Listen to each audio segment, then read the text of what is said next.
അടുത്തതായിട്ടൊരു പുസ്തക പ്രകാശനമാണ്. നമുക്കറിയാം, Shri Dominic Savio മാധ്യമങ്ങളിലൂടെ ജ്ഞാനായ സമുദായത്തെക്കുറിച്ചും അതിൻ്റെ എല്ലാ രീതിയിലുള്ള പ്രവർത്തനങ്ങളെക്കുറിച്ചും അപ്ഡേറ്റായിട്ട് എപ്പോഴും മുന്നോട്ട് പോയി സംസാരിക്കുന്ന ഒരു വ്യക്തി തന്നെയാണ് ശ്രീ ഡൊമിനിക് സാവിയോ. അദ്ദേഹം ഈ വേദിയിലേക്ക് കടന്നു വരിക. പ്രൊഫസർ മാത്യു പ്രാൽ സാറാണ് അത് ഇവിടെ പ്രകാശനം നടത്തുന്നത്. അതിനുശേഷം മാത്യു പ്രാൽ സാറ് നമുക്ക് ഇവിടെ ഒരു ആശംസകൾ അറിയിച്ച് സംസാരിക്കുന്നതുമായിരിക്കും.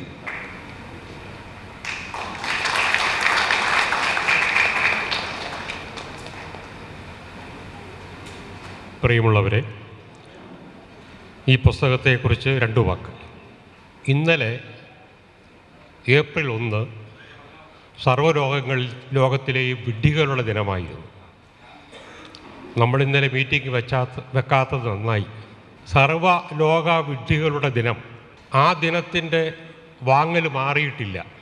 നമ്മളെ ജ്ഞാനായക്കാരെ 10-20 വർഷമായി ജ്ഞാനായത്തിൻ്റെ പേരിൽ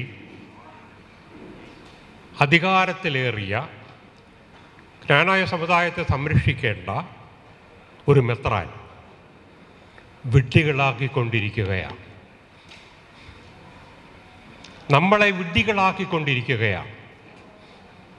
ഒരു ജനത, ജ്ഞാനായക്കാർ ഭൂരിപക്ഷം അത് തിരിച്ചറിയുന്നില്ല. തിരിച്ചറിവില്ലാത്തതാണ് വിഡ്ഢികളുടെ മുഖലക്ഷണം. വിഡ്ഢികൾക്കൊരു കുഴപ്പമുണ്ട്. തങ്ങൾ വിഡ്ഢികളാക്കപ്പെട്ടിരിക്കുന്നു എന്ന് ആരെങ്കിലും അവരോട് പറഞ്ഞാൽ അവർക്കത് ബോധ്യപ്പെടുത്തില്ല. കാരണം അവർ വിഡ്ഢികളാണ്. നിങ്ങളെ വിഡ്ഢികളാക്കപ്പെട്ടിരിക്കുന്നു, നിങ്ങൾ വിഡ്ഢികളായിരിക്കുന്നു എന്ന് അവരെ ഒന്ന് ബോധ്യപ്പെടുത്തിയാൽ ബോധ്യപ്പെടുത്തുന്നവനെ അവരെല്ലാം കൂടെ വിഡ്ഢികളാക്കും.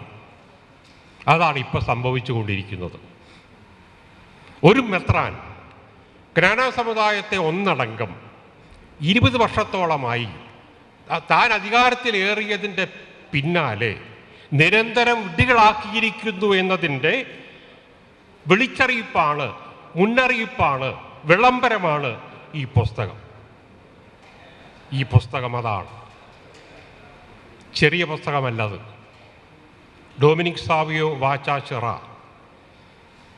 ഇത് എഴുതി തെളിവുകൾ സഹിതം, വർഷങ്ങൾ, ദിവസങ്ങൾ സഹിതം അടിവരയിട്ട് അദ്ദേഹം ഒരു വംശീയ ഹത്യയുടെ നാൾ വഴികൾ എഴുതിയിരിക്കുകയാണ്. ആർക്കും അത് നിഷേധിക്കാനാവില്ല. ഒരു മെത്രാനും, ഒരു വികാരി ജനറാളിനും, ഒരു വൈദികനും, ഒരു കന്യാസ്ത്രീക്കും, ഒരു അൽമായനും ഇത് തിരുത്താനാവില്ല. കാരണം ഇത് അടിവരയിട്ട് തെളിവുകൾ സഹിതം പറഞ്ഞ കാര്യങ്ങളാണ്. അപ്പോഴാണ്, ഇത് വായിച്ചപ്പോഴാണ് എനിക്ക് തോന്നിയത്, ദൈവമേ, ഇത്രയും വർഷങ്ങളായി ഒരു സമുദായത്തെ, ജ്ഞാനായ സമുദായത്തെ, അൽമായരെ സഭാ നേതൃത്വം വിഡ്ഢികളാക്കുകയായിരുന്നുവല്ലോ എന്ന്. എന്തു ചെയ്യാം? നമ്മൾ വിഡ്ഢികളല്ലെന്നും നമ്മൾ ചിന്തിക്കുന്നവരാണെന്നും നമുക്കും അൽമായർക്കും ചില ശക്തികളുണ്ടെന്നും അവർക്കും ആന്തരികമായ ഉണർവുണ്ടെന്നും ബോധ്യപ്പെടുത്താൻ വേണ്ടിയിട്ടാണ് നമ്മൾ ഇതുപോലെ ഒന്ന് കൂടിയിരിക്കുക. നമ്മുടെ ഡൊമിനിക് സാവിയോ ചെയ്തത് ചെറിയ കാര്യമല്ല. ഈ പുസ്തകം സകല ജ്ഞാനായക്കാരും വായിക്കേണ്ടതാണ്, പ്രത്യേകിച്ച് സ്ത്രീകൾ. മുമ്പ് ആരോ പറഞ്ഞതുപോലെ ഉറങ്ങിക്കിടക്കുന്ന, നമ്മുടെ പ്രസിഡന്റ് പറഞ്ഞതുപോലെ ഉറങ്ങിക്കിടക്കുന്നവരെ ഉണർത്തേണ്ടുന്ന ഒരു പുസ്തകമാണിത്. പക്ഷെ അപ്പോഴും വിഡ്ഢികളത് സമ്മതിക്കത്തില്ല.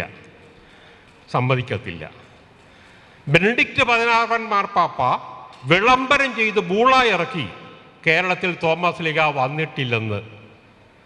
എന്നിട്ടും ഇപ്പോഴും നാം തോമസ് ലീഗായുടെ മഹത്വം കേരള സഭ കൊണ്ടാടുകയാണ്. കാരണം വിഡ്ഢികൾക്കത് മനസ്സിലാവത്തില്ല. ഒരു ന്യൂട്ടൻ്റെ തലയിൽ ആപ്പിൾ വീണു, ജ്ഞാനായക്കാരൻ്റെ തലയിലേക്ക് ബോംബ് വീണാലും അവന് മനസ്സിലാവില്ല. ഐൻസ്റ്റൈൻ റിലേറ്റിവിറ്റി തിയറി കൊണ്ട് നമ്മളെ അടിച്ചാലും ഐൻസ്റ്റൈൻ മണ്ടനായി പോകത്തേ ഉള്ളൂ, നമുക്ക് വെളിവുണ്ടാവില്ല. ഗലീലിയോ ഭൂമി ഉരുണ്ടതാണെന്ന് പറഞ്ഞാലും നമുക്ക് ബോധ്യപ്പെടണമെന്നില്ല. ഈ കഴിഞ്ഞ വെള്ളിയാഴ്ച ദുഃഖവെള്ളിയാഴ്ച ഒരു വൈദികൻ ഗാഗുൽത്തായിൽ നിന്ന് പറയുന്നത് കേട്ടു ഞങ്ങളുടെ SH ബോർഡിൽ, മരത്താൽ വന്ന പാപം മരത്താൽ പോയെന്ന്. മരത്താലെ പാപം ഏതാണ്? ആദോവായും സർപ്പവും ആ പാപമാണ്. അതിന് ഈ നമ്മുടെ ബൈബിളിൽ പഴയ നിയമത്തിൽ 10,000 വർഷത്തെ ചരിത്രമേ ഉള്ളൂ. അതിന് 10,000 വർഷത്തെ ചരിത്രമേ ഉള്ളൂ. ഭൂമിയുടെ ദൈവസങ്കല്പത്തിലെ അല്ലെങ്കിൽ ബൈബിളിൻ്റെ സങ്കല്പത്തിലെ ഭൂമിയുടെ ഉത്ഭവത്തിന്, ആദോ അവ്വായും ഒക്കെയുള്ള സങ്കല്പത്തിന് 10,000 വർഷത്തെ ചരിത്രമേ ഉള്ളൂ. പക്ഷേ 44 ലക്ഷം വർഷം പഴക്കമുള്ള ഒരു ഫോസില് ഈ അടുത്ത കാലത്ത് കണ്ടെത്തിയിരിക്കുന്നു, മനുഷ്യൻ്റെ ഫോസില്. അപ്പോൾ നിങ്ങൾ ആലോചിച്ച് നോക്കിയേ, 1 ലക്ഷം വർഷമല്ല, 44 ലക്ഷം വർഷം പഴക്കമുള്ള ഒരു മനുഷ്യൻ്റെ ഫോസില് ആഫ്രിക്കയിൽ നിന്ന് കണ്ടെത്തിയിരിക്കുന്നു. അതിനെക്കുറിച്ചൊരു പുസ്തകവും ഇറങ്ങി. ഇത് പറഞ്ഞാലൊന്നും ആർക്കും ബോധ്യപ്പെടത്തില്ല. കാരണം നമ്മൾ വിഡ്ഢികളാണ്. വിഡ്ഢികളെ വിഡ്ഢികളാക്കാൻ ഇനിയും സാധിക്കും. ഇത് വായിച്ചാലും, ഡൊമിനിക് സാവിയോ വാച്ചാച്ചേറെ എഴുതിയ ഈ പുസ്തകം വായിച്ചാലും ജ്ഞാനായക്കാർ ബോധ്യപ്പെടണമെന്നില്ല. കാരണം അവൻ്റെ അടിസ്ഥാനപരമായി അവന് ബോധമില്ല. അവൻ്റെ ബോധങ്ങളെ ആരൊക്കെയോ കൂടി തട്ടിത്തകർത്ത് ഈ പൗരോഹിത്യവർഗം ആത്മായൻ്റെ ബോധങ്ങളെ അടിമത്തത്തിൽ ആക്കി വച്ചിരിക്കുകയാണ്. അതാണ് അതിൻ്റെ അടിസ്ഥാന പ്രശ്നം. പക്ഷേ സാവിയോയോട് എനിക്കൊരു വിയോജനമുള്ളത്, ഈ പുസ്തകത്തിൽ ഒരിടത്തും ഈ 6 വർഷമായി പ്രവർത്തിക്കുന്ന ജ്ഞാനായ സംരക്ഷണ സമിതി അതിൻ്റെ പ്രതിരോധം തീർക്കുന്നു 6 വർഷമായി ഈ നയങ്ങൾക്കെതിരെ, ഈ മെത്രാൻ്റെ നയങ്ങൾക്കെതിരെ എന്നുള്ളതിനെക്കുറിച്ച് അദ്ദേഹം പരാമർശിക്കുന്നില്ല എന്നുള്ള ഒരു വിഷമം എനിക്കുണ്ട്. അത് സാരമില്ല. അപ്പോഴും നമ്മുടെ ജനം ബോധ്യപ്പെടുത്തട്ടെ, നമ്മുടെ മെത്രാനെ തിരിച്ചറിയട്ടെ.